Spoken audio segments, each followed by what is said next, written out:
Bem, vamos dar início, efetivamente, às atividades desta manhã, lendo do livro Pão Nosso, a lição de número 58, cujo título é Contribuir. Nada casual, né? Cada um contribua segundo propôs em seu coração, não com tristeza ou por necessidade, porque Deus ama o que dá com alegria. Está em Paulo, 2 Coríntios 9, 7. Quando se divulgou a afirmativa de Paulo de que Deus ama o que dá com alegria, muita gente apenas lembrou a esmola material. O louvor, todavia, não se circunscreve às mãos generosas que espalham óbulos de bondade entre os necessitados e sofredores. Naturalmente, todos os gestos de amor entram em linha de conta no reconhecimento divino, mas devemos considerar que o verbo contribuir, na presente lição, aparece em toda a sua grandiosidade e excessitude.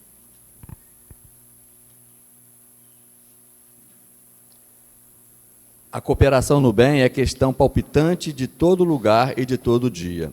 Qualquer homem é suscetível de fornecê-la. Não é somente o mendigo que a espera, mas também o berço de onde se renova a experiência, a família em que acrisolamos as conquistas de virtude, o vizinho, nosso irmão em humanidade, e a oficina de trabalho que nos assinala o aproveitamento individual no esforço de cada dia.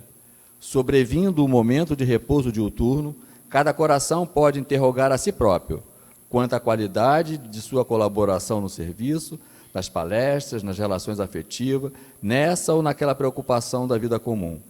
Tenhamos cuidado com as tristezas e sombras esterilizadoras. Má vontade, queixas, insatisfação, leviandades não integram o quadro dos trabalhos que o Senhor espera de nossas atividades no mundo. Mobilizemos nossos recursos com otimismo e não nos esqueçamos de que o Pai ama o Filho que contribui com alegria. Convido a todos que fechem os olhos para que possam olhar para dentro de si mesmo, fazendo aquela sua autoanálise, autoobservação e se integrar como um todo nesse momento onde vamos nos encontrar com o conhecimento que o nosso irmão Eduardo há de nos trazer, também com muita alegria no seu coração, tenho certeza. E assim, Jesus, por isso te somos gratos, por nos permitir chegar a esta casa de oração, para mais esse momento de aprendizado, onde o conhecimento tem nos aberto as algemas que nos aprisionou e nos aprisiona todos os dias. Obrigado, Jesus, aos benfeitores desta casa, que têm nos fortalecido nesse propósito de aprender mais para melhor te servir, Senhor. E assim, na certeza que todos esses benfeitores estarão conosco, junto ao palestrante e a todos nós, seus ouvintes, para assimilar o melhor que pudermos, para nos transformarmos. E assim, Senhor Jesus, na certeza sempre, Tu estarás iluminando o nosso pensar e o nosso sentir, nós pedimos permissão para iniciarmos a tarefa dessa manhã, na Tua doce e bendita paz. Que assim seja. Bem, a gente convidou o nosso amigo Eduardo para dar continuidade um pouco da lembrança de Kardec, né? Desse importante ser que foi convidado para nos confortar com o Consolador prometido, né? E o tema que ele vai nos trazer é de Polité a Kardec. A palavra é sua, Eduardo. Bom dia. Primeira vez nessa casa, espero que vocês me recebam bem, né? Porque ele, quando falou ali, quem está a primeira vez, quando eu estou ali, eu falo eu, né? Que é sempre bom estar a primeira vez. Eu vou te dizer que essa tarefa de hoje, quando me conta, está rindo já. Foi uma das piores que eu peguei nos últimos anos. Né? Porque você falar de Jesus, falar da doutrina espírita, falar do livro dos Espíritos, falar do Evangelho, né? Entra na nossa rotina, né? Nós vamos falar de rotina hoje também. E ele falou assim, Eduardo, eu preciso que alguém fale de Kardec, diferente do que a gente vê nos aniversários de Kardec. Né? Porque quando a gente vem falar de Kardec, a gente vai falar assim, não, ele nasceu, né, em Lyon e tal, foi para Iverdun, se preparou, Aí veio o momento das mesas girantes, aí começa a mesa girante e tal, isso e não sei o quê, passou um ano para fundar a doutrina espírita, né? Isso é o rotineiro que a gente aprende por aí, não sei se vocês já viram. Ele falou, eu quero diferente. Danou-se. Eu quero diferente. Eu prefiro que fale um pouco mais de Hippolyte, Hippolyte, o homem, Hippolyte, o jovem, família de Hippolyte. E é tão difícil, gente, que tem pouquíssimos lugares que você pode pesquisar, né? Então, eu encontrei aqui esses autores, né? O Zeus Van Tuyl, Francisco Thyssen e Henri Sulce, que eles fazem um apanhado das informações com relação ao nosso codificador. Tem muita coisa que pode ser novidade para vocês, para outros não, né? Mas eu, me preparando para fazer essa apresentação, eu fiquei surpreso com algumas coisas, né? Que, na realidade, agora com a documentação toda digitalizada, fica mais fácil as pessoas pesquisarem. Então, pode ser que daqui para frente surjam novas novidades com relação ao nosso codificador. Porque o trabalho era árduo, procurar folha por folha, aquelas coisas antigas, né? Ir em cartório e tal, conversar com parentes de vizinhos, de não sei o quê. Isso geralmente não fica muito compacto, muito real, né? Aí, quando você digitaliza os documentos, aí você, pum, né? Agora, com inteligência artificial, então, né, a gente coloca um assunto e ele destrincha para a gente. Então, eu vou tentar fazer uma apresentação buscando mais essa parte do Hippolyte, das informações desses 3 autores que eu falei para vocês. E eu queria, né, para não deixar de falar na nossa doutrina, queria fechar com a beleza da nossa doutrina, né? A beleza dessa doutrina maravilhosa que a gente persegue, que a gente confia, que a gente... Eu fico assim, às vezes, pensando, né? Nós somos tão poucos, né? Nós somos tão poucos. Aí a gente... A luz, está pedindo para apagar a luz. Está ouvindo não, Dilma?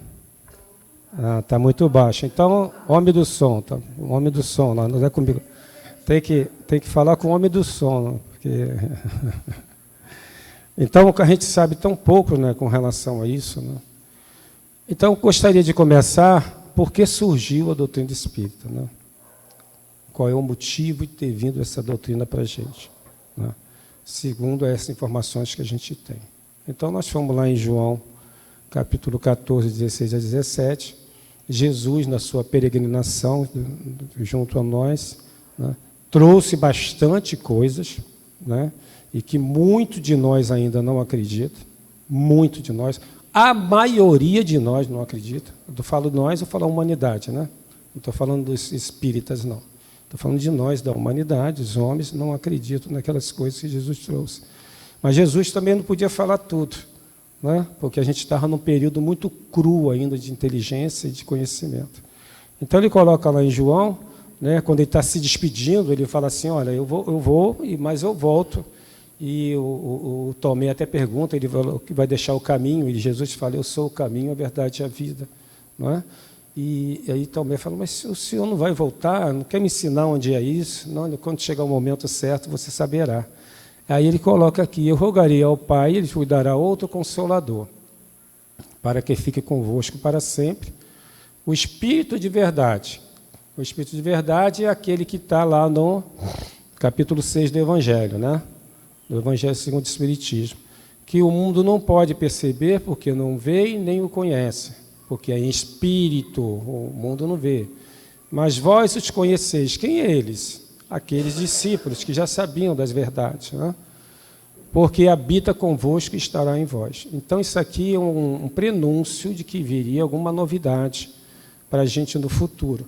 E o cristianismo foi passando por todo esse período, com várias e várias fases, inclusive fases terríveis de perseguições e mortes, tudo em nome da cristandade, né? Então, quando chegou no momento certo, e aí já foi naquele período do século XVIII, quando veio o famoso processo do iluminismo, que houve uma independência do pensamento, né, uma liberdade maior das pessoas pensarem e discutirem, veio, né, a necessidade, um momento propício, tá, para que aquela coisa acontecesse, aquele momento dessa doutrina vir. Né? Então, eu estou voltando lá atrás em Jesus, eu estou voltando na história lá da humanidade com relação, né, àquela fase terrível que a gente vivia sob o jugo da Igreja dos Reis, para falar sobre o iluminismo, que é a liberdade. O iluminismo teve vários e vários erros, né, que é humano, a gente sempre faz as coisas, tem erro, não tem jeito. E aí Napoleão aproveitou esse erro que teve no iluminismo e deu um golpe, né, em 1798. Então está aqui, ó.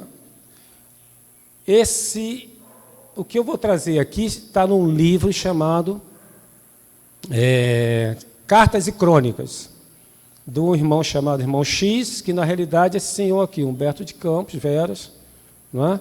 Que é um espírito que dá mensagem através de Chico Xavier, tá certo? Até um ponto ele foi como Humberto de Campos.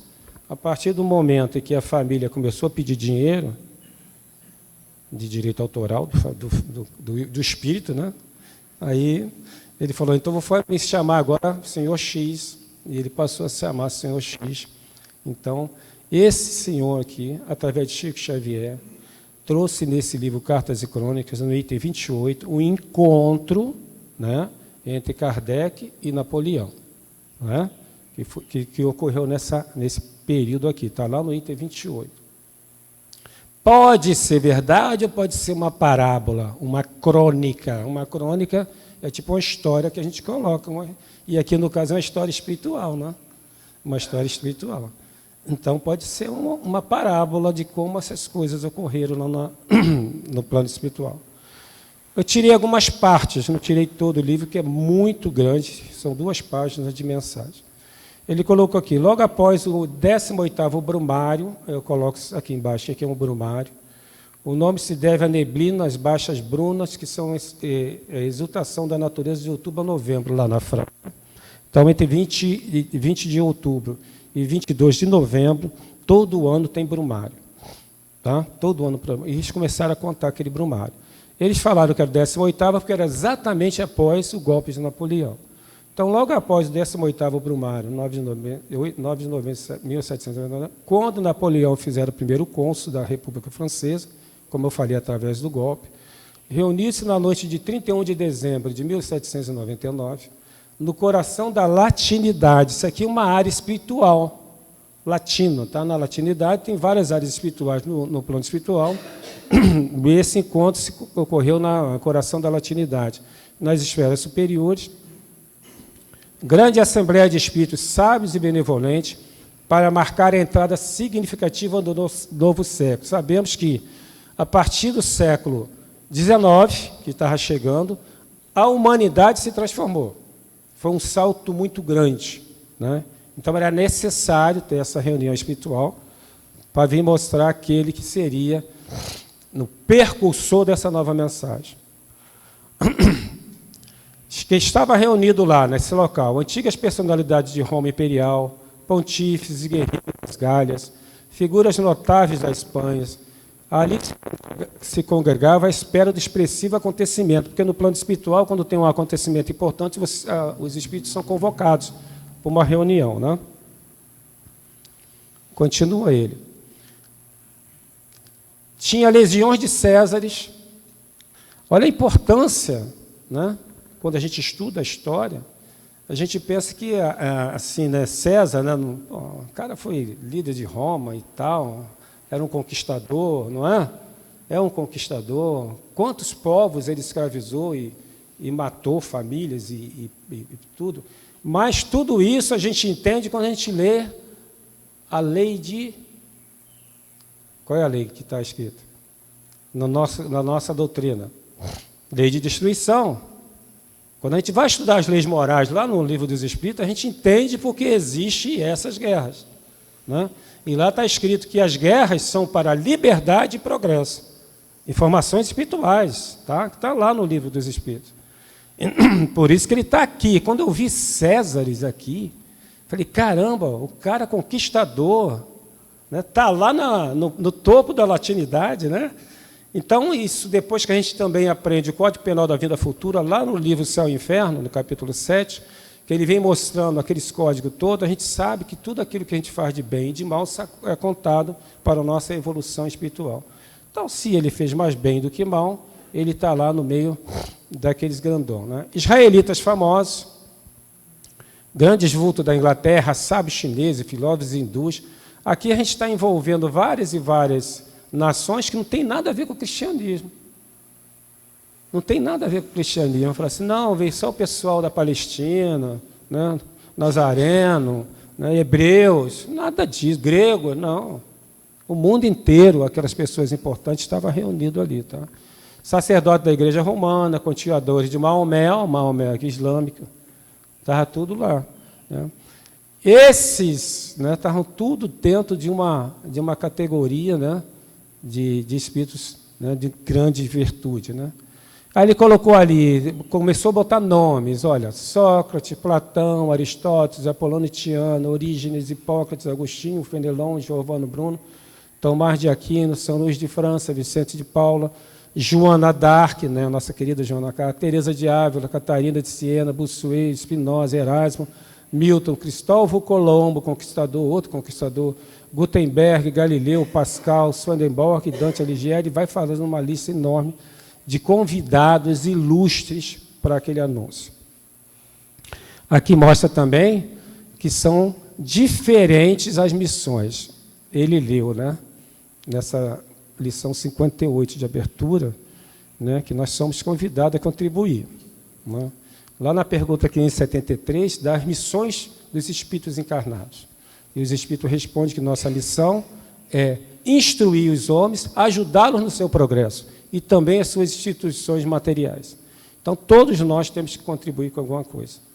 Todos nós temos utilidade para alguma coisa. Então, não tem aquela pessoa, não sei fazer nada. É por isso que lá, quando a gente estuda as classes espirituais, o espírito terceiro nível, existe uma subclasse chamada espírito neutro, que é o espírito que não faz do bem nem o mal. Ele é neutro. É espírito terceira categoria, lá embaixo, ó, nota 0 para ele. Tá bom? Então, a gente tem que fazer alguma coisa, cada um na sua, né? Então, por isso, cada um aqui tem uma tarefa, né? Cientistas, né? Filósofos, conquistadores, está aqui. Tudo tem valor no plano espiritual.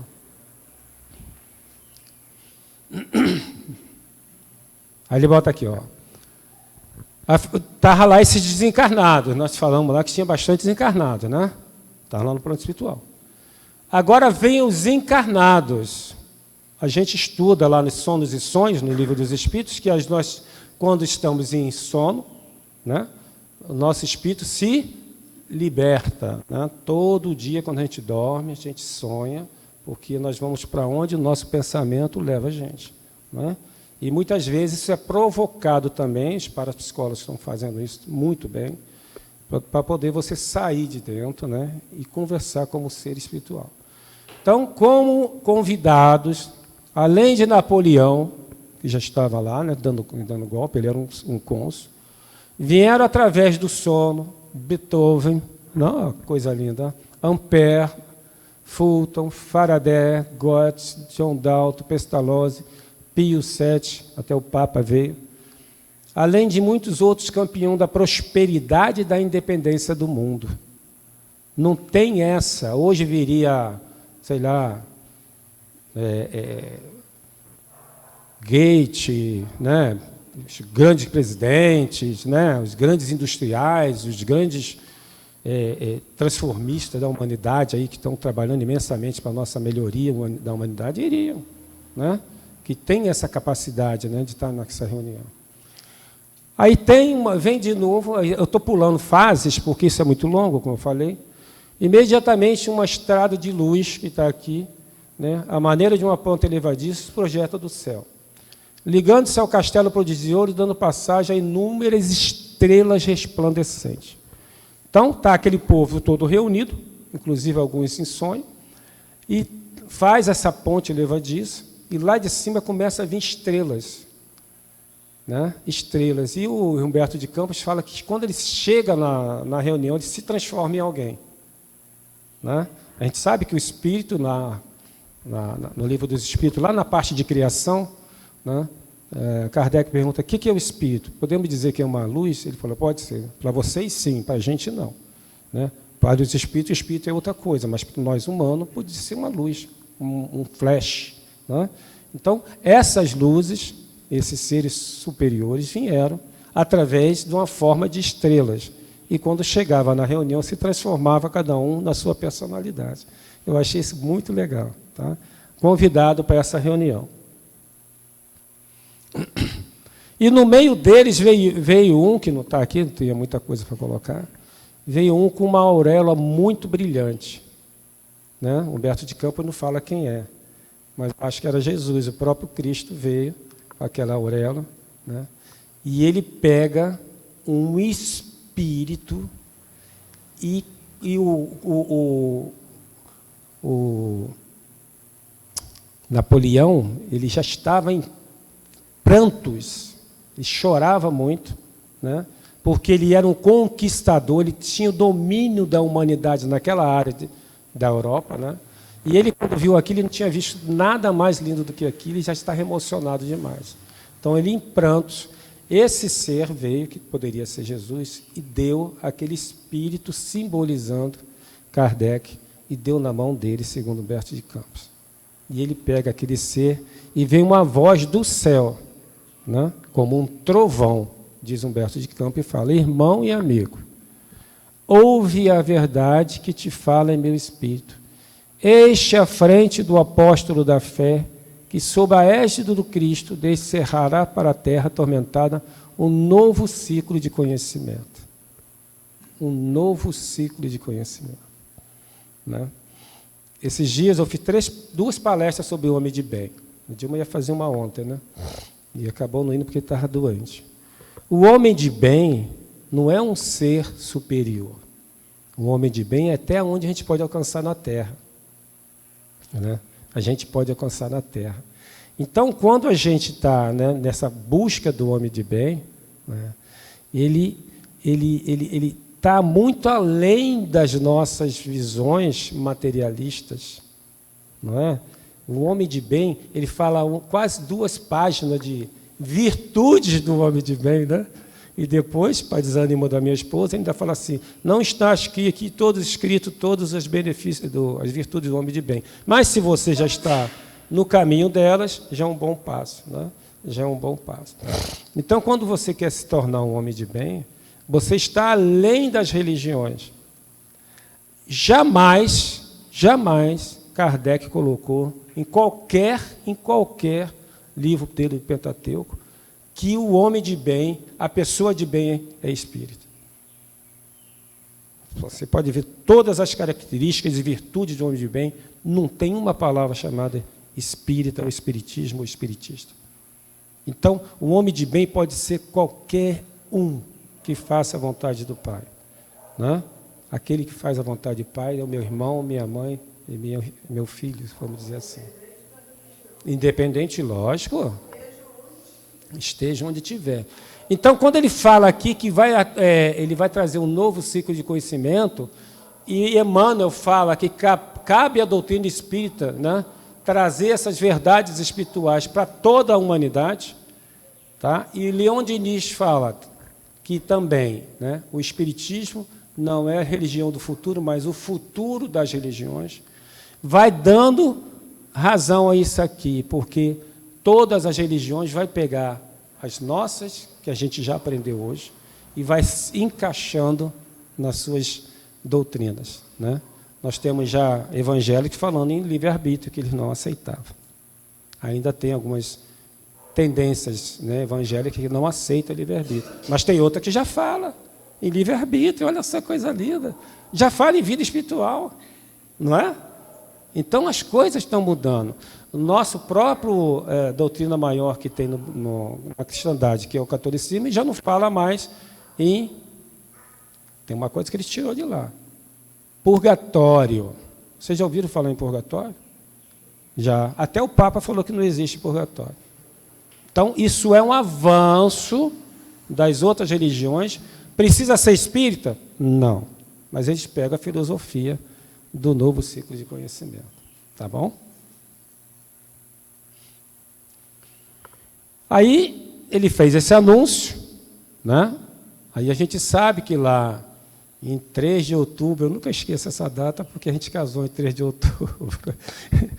Em 3 de outubro de 1804, nasceu o nosso grande, né, Hippolyte, né, Denisard Rivail. Então, ele nasceu nessa data. Tá? E aí, como eu não botei detalhes aqui, porque esses detalhes já vieram naquelas outras palestras que eu falei para vocês, que o pessoal normalmente dá, que ele nasceu tal, lá em Lyon, e papapá, e papapá. O que eu vou tentar trazer aqui são novidades com relação à vida dele, segundo esses meninos, né, que estão ali, que eu citei no início. Aí está falando aqui, o pai de Hippolyte Jean-Baptiste Rivail, advogado, disseram que ele era juiz, não é? Ele não era juiz. Ele era de uma família de juízes e médicos, né? A família deles toda, né? Reunida, assim, os ascendentes, né? Mas ele mesmo era um militar que ele fazia, com a formação dele de advogado, ele fazia um julgamento daqueles que desertavam na guerra. Então, por isso que ele tinha esse, entre aspas, conhecido como juiz, mas ele não era juiz, era um militar que era advogado, né?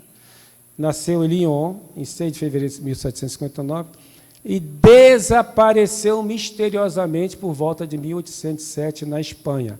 Eu já achei uma outra pesquisa dizendo que foi em Portugal, né? Que quando Napoleão invade Portugal, a gente sabe essa história porque nós fomos envolvidos nessa história, quando a gente era colônia portuguesa, que D. João veio para cá, ele veio fugido de quem? Napoleão, né? E deixou Napoleão a ver navios. Lembra dessa história? Não tem esse ditado? A ver navios? Foi quando Napoleão chegou em Lisboa, ele conseguiu ver o navio de D. João indo embora para o Brasil, né? Então, tem alguns pesquisadores que falam, né, que o pai de Kardec, o pai de Hippolyte, né, sempre vou tentar falar Hippolyte antes de Kardec, ele morreu nessa volta, eles foram até Portugal, e eles escolheram um caminho que era mais curto, mas não tinha quantidade de alimentos suficiente, então muita gente morreu no caminho. E o pai de Kardec foi um daqueles que desapareceram. Imagina uma guerra onde você não tem as tecnologias que existem hoje. O próprio Napoleão foi querer invadir a Rússia, né? E a Rússia foi se recuando, e morreu todo mundo de frio, né? Morreu, né? Foi uma tática russa muito legal. Então, lá, segundo alguns historiadores, o pai de Kardec sumiu, desapareceu misteriosamente. Aqui está dizendo que é na Espanha. Certamente fazendo parte do exército napoleônico estacionado nesse país. Aí ele disse que Hippolyte teve 2 tias paternas, Reine e Anne-Sophie Rivail, que lhe deixaram 2 primas germânicas sem descendência. Então, aqui um pouquinho sobre a família do pai, né, de Hippolyte. A mãe de Hippolyte, não, vou botar aqui. Hippolyte Lyon vem de uma família abastada, né? Diferente de Leon Denis, a família de Kardec era uma família classe média. Média a gente chamava de classe média alta, né? Daquele tempo, né? Seria de um analista de sistema. Eu fui analista de sistema, mas sou pobre, né? Mas os analistas de sistema hoje, né, de inteligência artificial, de classe média alta, que eles recebem acima de R$20 mil por mês, né? Então, o Kardec, a família dele era de classe média alta, né? Então, da família abastada, de Lyon, pelo pai, e de Ain, que era uma outra cidade, pela mãe. E com ela, a mãe, ele viveu pelo menos seus primeiros 27 anos ou mais. Então, recordando, o pai dele sumiu quando ele tinha 4 anos, 13 para 4 anos, na guerra. Então, quando fala assim, os pais de Kardec levaram ele para Iverdun. Os pais não. A mãe. Porque quando ele foi para Iverdun, com 14 anos, só tinha a mãe. Tudo bem? Por isso que eu estou falando, tem muita coisa que pode... Dilma falou, cuidado com a polêmica. Não, são novidades que eu estou trazendo, né? É uma nova visão, tá? A mãe de Hippolyte, Jeanne Louise Danel, nasceu 15 de abril de 1763, em Marbourg do Ain. Ela se casou 5 de fevereiro de 1793 em Bourg-en-Bresse, é onde ele viveu, tá? Nessa cidade aqui, com Jean-Baptiste Antônio Rivail, que é esse aqui. Ela teve 3 irmãs, 2 irmãos, seu pai Benoît Marie Duhamel, avô materno de Kardec, nasceu e tal. Ele era advogado e procurador-geral de Bourg-en-Bresse. Então, você nota todo o grupo familiar que eles eram de classe média alta. Tem na internet uma residência da família Duhamel. Quando vocês procurarem lá e acharem, é lá que Kardec viveu na sua infância. Kardec não, Hippolyte. Ele vai me corrigir. Hippolyte Rivail, né? Hippolyte, está certo. Esse aqui, para mim, é novidade também, né? Ele teve 2 irmãos, vocês sabiam? Kardec teve irmãos? Tá, Kardec teve irmãos, gente. Mas não conhece. Desculpa, Hippolyte. Ele teve irmãos, sim, aqui, ó. Auguste Claude Joseph François e Marie-François Charlotte Louise. A sua irmã não viveu mais que 2 anos. Tá? Não viveu mais que 2 anos. Registramos a sua morte em 14 de outubro de 1801. Lembra que Kardec nasceu em 1804. Um ano mais tarde, em 1802, né, é o irmão, então, com 6 anos, né, quem morreu.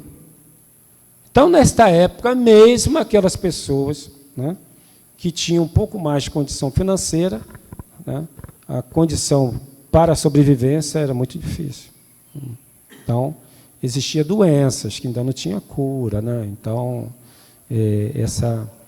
essa necessidade, né, de você procurar um lugar melhor. Por que está colocado isso aqui?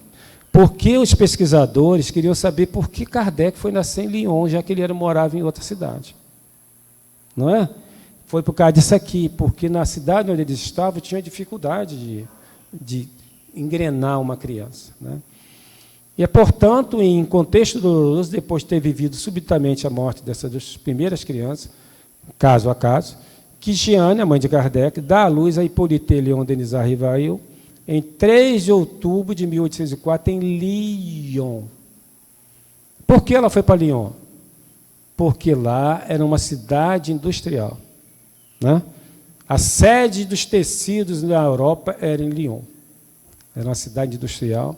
As mulheres, as crianças trabalhavam na fábrica. Na fábrica. Aí a gente fala assim, caramba, criança trabalha na fábrica. Trabalhava. Minha mãe conta, com 7 anos ela foi para a fábrica. Minha mãe era da Paraíba. E lá onde ela morava tinha uma fábrica de tecido. Todas as crianças da cidade trabalhavam na fábrica. Né? Quando eu vi isso aqui, que a família, né, as famílias trabalhavam na fábrica em Lyon para poder dar continuidade. E era uma cidade super poluída, em função da chaminé, daquelas coisas todas, né? Então, apesar disso, tinha uma localidade, né, onde se colocavam os hospitais, maternidades, que tinha, né, fontes de águas minerais. E ali, né, a possibilidade de vingar um nascimento era muito grande. E como eles tinham condições financeiras, eles foram para lá. E ficaram lá até Kardec ficar mais fortezinho, né? E voltaram para a cidade, da onde eles vinham, né? Outra característica da vida, né? Aqui a gente está fazendo pontos, né? Pontos bem específicos. Outra característica da vida de Kardec, se fala um pouco, né? Sua mãe também teria que sofrer com as dívidas de jogo do seu irmão, François Duhamel, que depois de ter feito parceria com o seu filho, que é o filho dela, né? Hippolyte, o futuro o colocará em falência, retardando assim as esperanças de futuro do jovem casal, que de Kardec já estava casado, né? E aí a irmã, o irmão da mãe de Kardec, o tio, né, se juntou com Kardec, eles venderam lá várias coisas e tiveram aquela sociedade numa gráfica, numa empresa, num centro cultural também, né, da estudos, e o cara era viciado em jogo. Você imagina naquela época, o cara viciado em jogo. Hoje, né, os nossos jovens, os nossos adultos, mais estão tendo que ter tratamento psiquiátrico e psicológico para poder tirar o vício do jogo, porque muita gente está endividada, né, muito endividada por causa de jogo. Tem gente vendendo, roubando empresa, dando golpes para poder jogar no celular. Hoje é mais fácil, né? Joga no celular aqui, você aposta e já perde dinheiro ali mesmo, né? Então, esse tio dele, né, perdeu o dinheiro quando estava em sociedade de Kardec, né? E coitado do Kardec, né? Kardec fez uma... e aí ele teve que vender tudo para pagar a dívida de jogo do filho, do tio. Né? E ele começou a dar aula em casa. Tá? A dar aula em casa porque não tinha mais o centro cultural dele. Isso está no filme, né? A gente vê no filme. Aí tem mais uma comprovação que Kardec não passou a infância em Lyon, né? Como muita gente pensa, muito espírita pensa. Né? Na Revista Espírita de junho de 1862, tá? É relatado que um eclesiástico, um sacerdote, se fez propagador, né? Propagador, infâmia, tá? Contra a doutrina espírita, contra Kardec, o fundador, contra Hippolyte, na época já era Kardec, desculpa, agora já é Kardec, tá? Contra Kardec, né? Ele fez propagar na imprensa de Paris, fez propagador que Kardec era rico por milhões, né? Na casa dele tudo brilhava, e ele não caminhava senão sob os mais belos tapetes de Aubusson, que eram os tapetes mais caríssimos da época, né? Tudo dentro da casa de Kardec. Conheceram-nos pobre em Lyon. Aqui, ó. O cara aqui, o sacerdote, dizendo que conheceu Kardec pobre lá em Lyon, né? Hoje ele tem carro de luxo, 4 cavalos, vai a Paris no trem principesco. Toda essa fortuna nos vem da Inglaterra. Lembra daquela que ele tinha tias na Inglaterra, na Inglaterra? Que as irmãs do pai dele, né?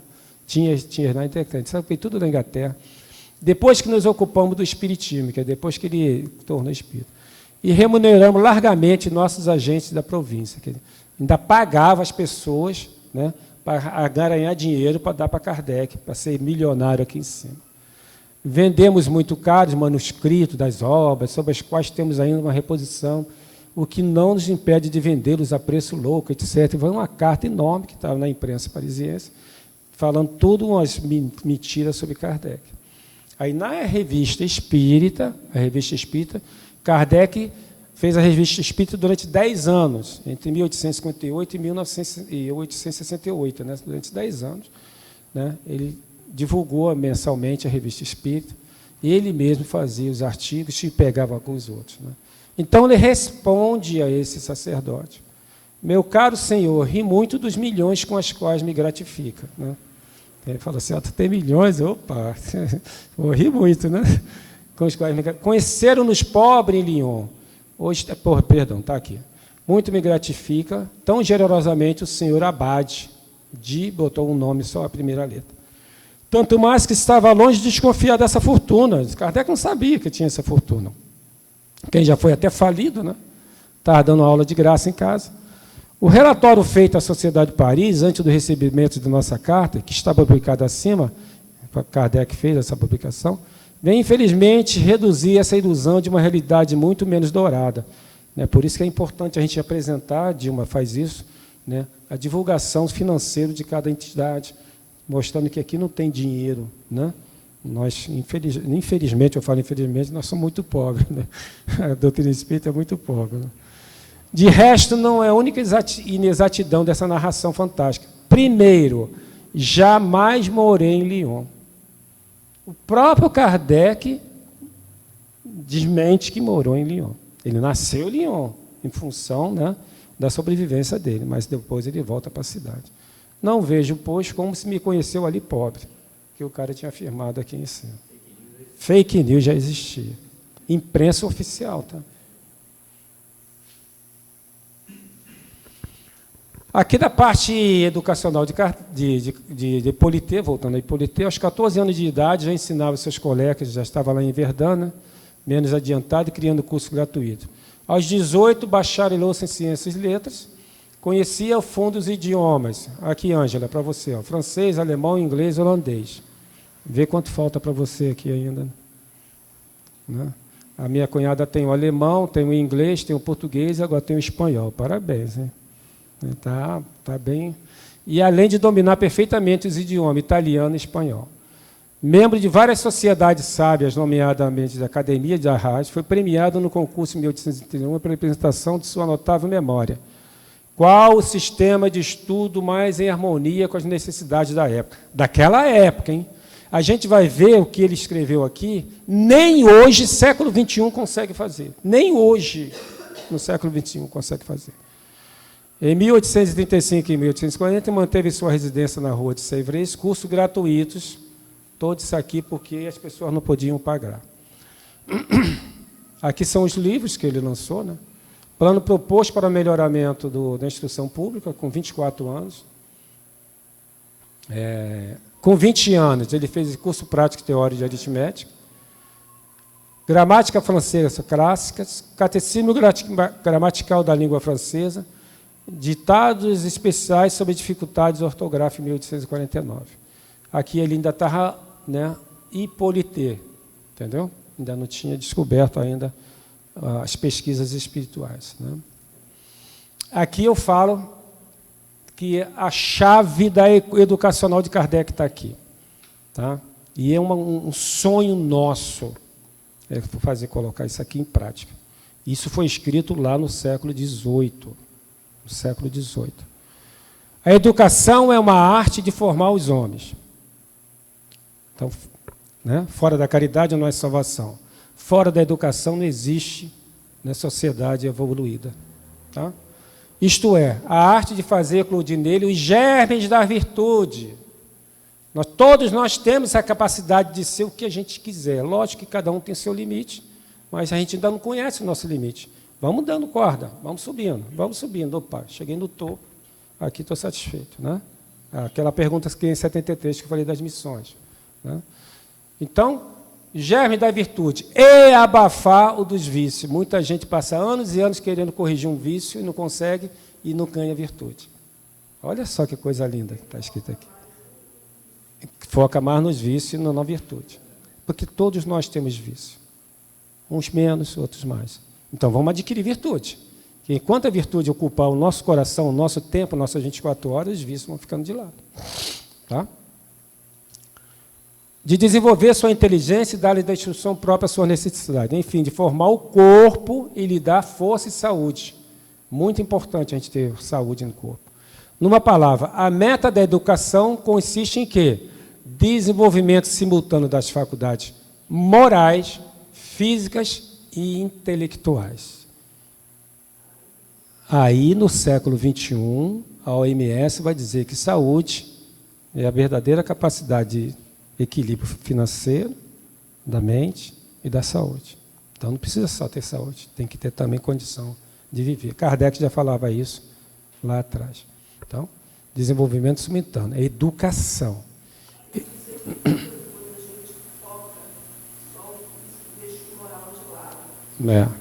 Uhum.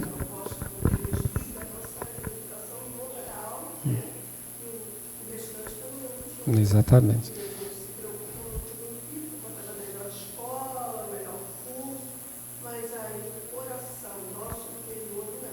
Não é trabalhar. Eis que todo repete, mas não se pratica. Se você perguntar, educador, hoje, século XXI, qual é a missão? Ele sabe, mas não pratica. São influenciados por outras e outras coisas que é mais importante para ele naquele momento. Tá? A fonte das qualidades morais se acha nas impressões que a criança recebe desde o seu nascimento. Impressões, tá? Ideias inatas, está lá no Livro dos Espíritos, tá? Desde o seu nascimento. Talvez mesmo antes, que é o nosso tesouro que a gente carrega, né, das nossas vidas sucessivas. E que podem agir mais ou menos energia sobre o seu espírito, para o bem ou para o mal. Esse aqui é Hippolyte, não era Kardec. Ah, é mole agora, era Kardec, já sabia tudo, não, Hippolyte, não tinha nada a ver com o espiritismo. Tá? Mas era um homem preparado, como dizia lá Humberto de Campos. Tudo que ela vê, tudo que ela ouve, a criança, e faz experimentar impressões. Impressões. Ora, assim como a educação intelectual consiste na soma de ideias adquiridas, a educação moral é resultado de todas as impressões recebidas. Tá? Cada objeto que a criança vê lhe dá uma ideia. Cada palavra que ele escuta, uma ação. E cada ação que ele é objeto ou testemunha, faz experimentar uma impressão. Aí cria essa moralidade. A mesma impressão mantida durante um certo tempo e frequentemente repetida, fala contrair um hábito. E todos nós somos uma soma de nossos hábitos. Você pode ver que, independente do local que você está, eu falo você, as pessoas, né? Não você. Se ele tiver o hábito de palavrões, ele fala o palavrão, sem perceber, porque isso chama hábito. Se chama hábito. Né? Tem homens que têm o hábito de coçar naquele lugar que não é bem indicado, e que não importa onde ele esteja, ele vai coçar. É hábito, nós somos a soma dos nossos hábitos. Por isso que nós temos que substituir hábitos ruins por hábitos bons. Né? Isso aqui é professor Hippolyte. Isso aqui, só isso aqui dá umas 10 ou 20 palestras que a gente pode fazer. Né? Que a humanidade está, né, engateando na parte moral e intelectual em função de outros interesses que os educadores têm com relação à educação.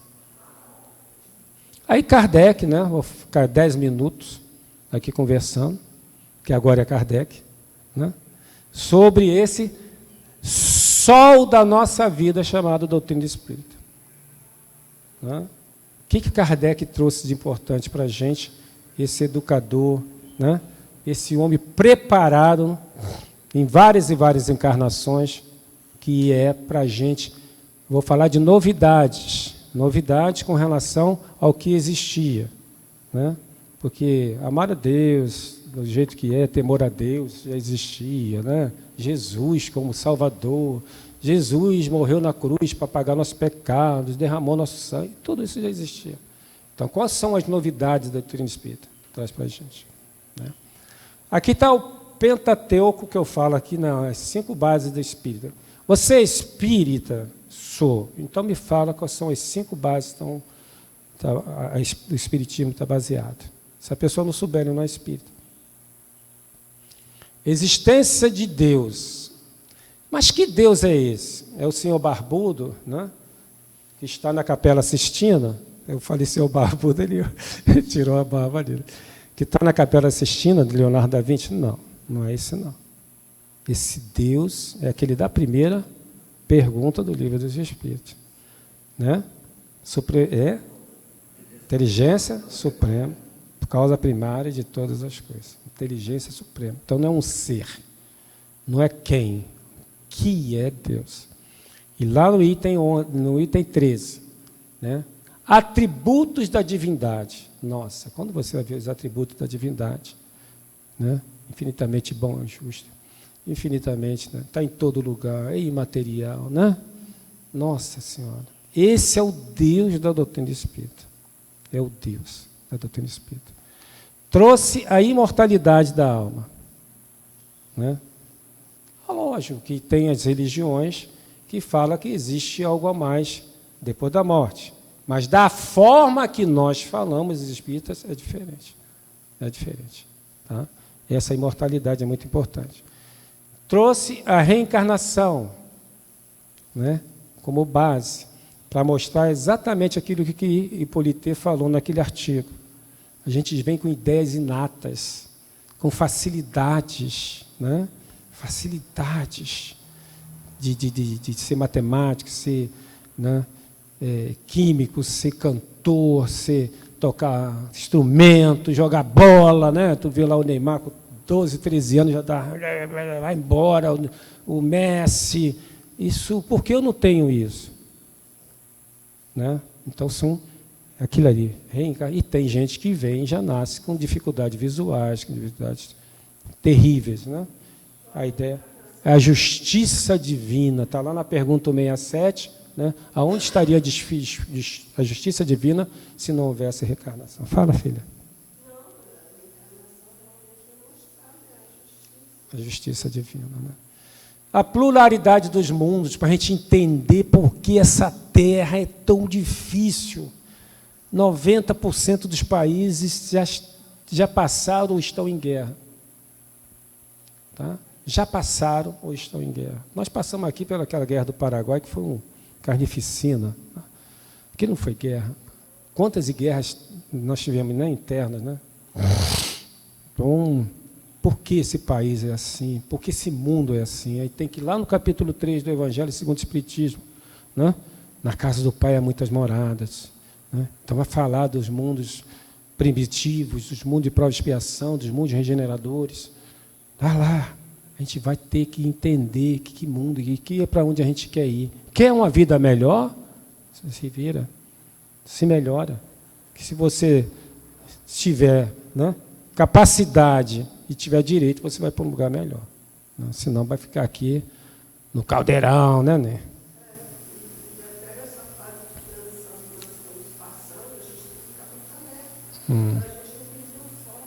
Exatamente.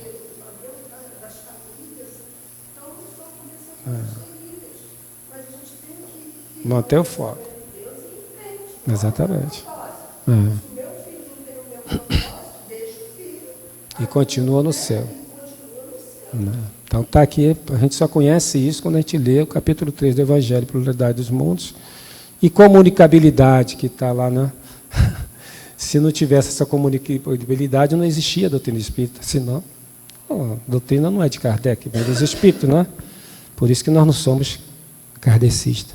Lembra? Nós não somos kardecistas, hein? Nós somos espíritas, espiritistas. Kardec dá duas opções, espírita ou espiritista, mas não kardecista. Ah, mas tiver uma contenda lá, não sei o quê, mesa branca. Tá, é mesa branca. Aqui é marrom, né? Sei lá. Não tem lugar que nem tem mesa, né? Aí, só para poder satisfazer, não, eu estudo os livros de Kardec. Mas Kardec, o cara, eu vi lá está numa revista, uma dessas revistas da Globo, dizendo que o Kardec é o pai do Espiritismo. Não existe pai do Espiritismo. Kardec é codificador, é o arrumador. Ele pegou essas cadeiras todas aqui, que são as perguntas, falou, essa é legal, essa é legal. Assistido pelo Espírito de Verdade, São Luís também. Né? Se não fosse São Luís, não existia Espiritismo. Tanto é que São Luís encerra o Livro dos Espíritos, na pergunta 1018, 1019.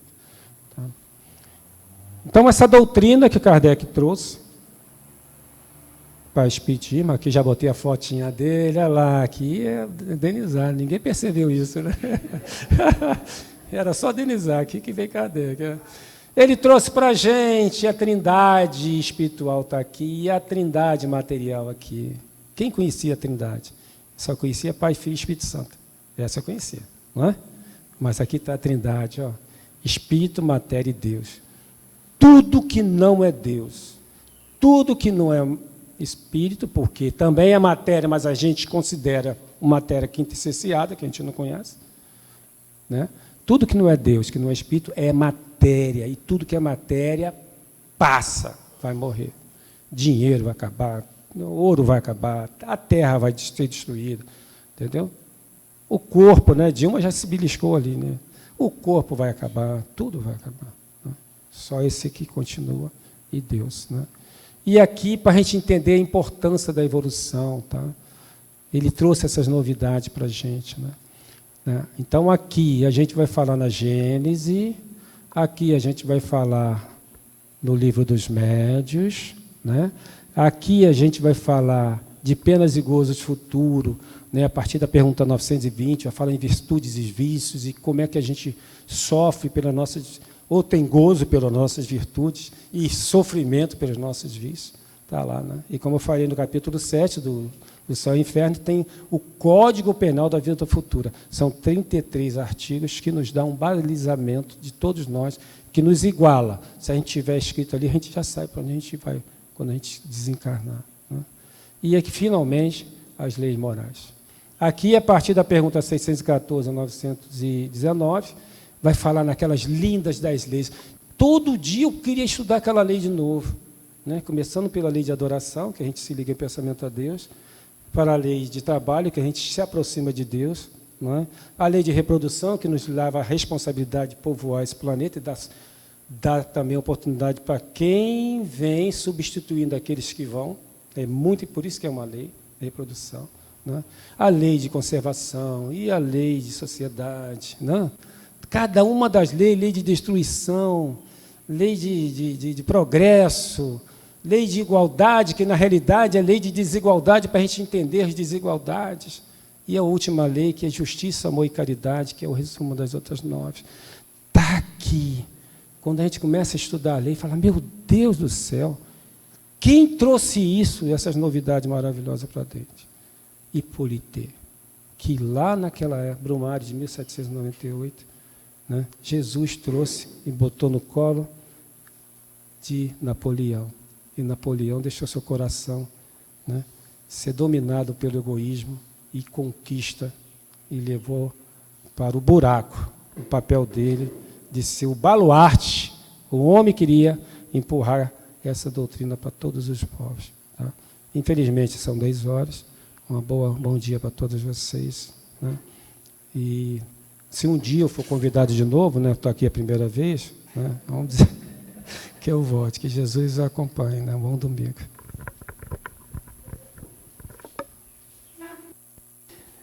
Cada vez eu me convenço mais que quando a gente está...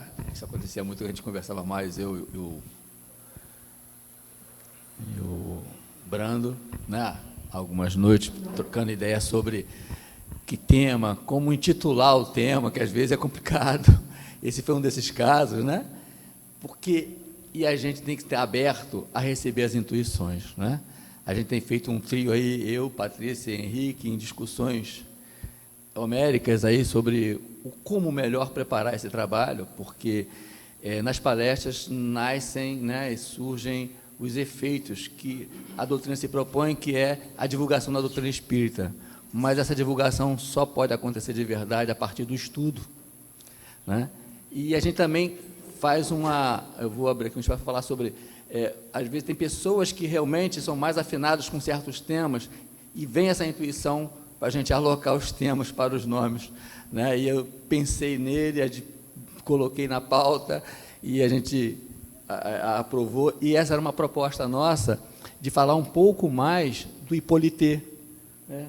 Porque ninguém nasce pronto, todo mundo se constrói. A gente se constrói. A reencarnação é esse construir, né? Hippolyte aconteceu a mesma coisa. Kardec, né? Hippolyte. Tenho certeza que o Edu tinha vontade de colocar muito mais coisa, mas o tempo é muito pequeno, né?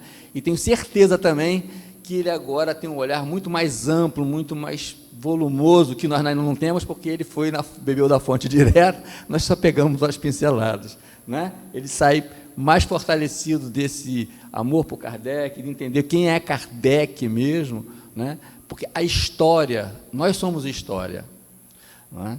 É preciso a gente conhecer a nossa história e a história daqueles que a gente abraça como aquelas mentes que a gente entende como positivas para a nossa vida, né? Então, à medida que a gente entende melhor quem é Kardec, que passa primeiro por Hippolyte, a gente consegue entender por que a codificação é tão bem elaborada. Está aí a educação, né? Todo esse esforço, toda a estrutura familiar que deu conta disso, né? Quer dizer, ninguém nasce pronto, todo mundo se constrói, e nós somos esses espíritos nessa mesma condição, né? Tenho certeza. Mas eu costumo dizer, Dilma, que os problemas são como esmeril para molar uma faca. Parece que está fazendo mal aquela faca, mas não, está preparando ela para cortar melhor os alimentos, né? As dificuldades são ferramentas de burilamento do nosso ser, enquanto individualidades. E cada um vai viver a experiência de dificuldade que tem necessidade de experimentar. Por isso que as experiências são diferentes. Porque cada um tem uma necessidade diferente, né? Tem um norte a seguir e, às vezes, precisa de um esmeril mais bem elaborado para polir mais. Outros menos, porque já foram polidos lá atrás. Foram polidos lá atrás, não é verdade? Não perdeu o foco, né? E a gente vê ali que o foco é o conhecimento que vem através do estudo, né? Ele sendo pedagogo que foi, né? Você vê lá atrás já montava teses, né? Montava tese, discutia, tinha jovem, bem jovem, né? Você então, é preciso a gente conhecer esses expoentes, né, que norteiam nossos estudos e tal, porque eu acho que a história nos ajuda a refletir melhor sobre o que nós estamos vivendo no presente, né? Eu agradeço muito a essa disposição do Eduardo. Ele não disse, em nenhum momento não pensou em me dizer não. Em nenhum momento ele pensou em me dizer não. Vê que ele teve vontade, né? Que o desafio era grande. Mas eu acho que foi bom para todo mundo, e principalmente para ele, que teve esse contato direto com esse conhecimento maravilhoso, né? E nós vamos, nesse sentimento de toda alegria, fechar o primeiro momento dessa tarefa dessa manhã, que é o estudo, que é a palestra, para que nós possamos passar para o segundo, que é o trabalho de passe. Convidamos a todos a fechar os olhos para uma breve prece de gratidão a Deus, de gratidão a Jesus e aos mentores desta casa, que sempre vem nos auxiliando nessa tarefa difícil, de que às vezes é montar um título, montar uma palestra, encontrar o tema adequado, buscar estar sempre em sintonia com as necessidades de toda a Assembleia presente, tanto encarnada como desencarnadas. E dentro desse contágio que o mundo espiritual faz conosco, nos contagiando com a alegria que se depara sobre a nossa instituição, que é essa busca incessante do conhecimento e da confraternização pelo entendimento da palavra de Jesus. Então, nós te agradecemos, mestre querido, mestre amado, nosso modelo e guia, por mais essa oportunidade bendita em nossas vidas. E aqui te pedimos permissão, e a todos os benfeitores, para encerrarmos esse nosso primeiro momento de trabalho. Que assim seja.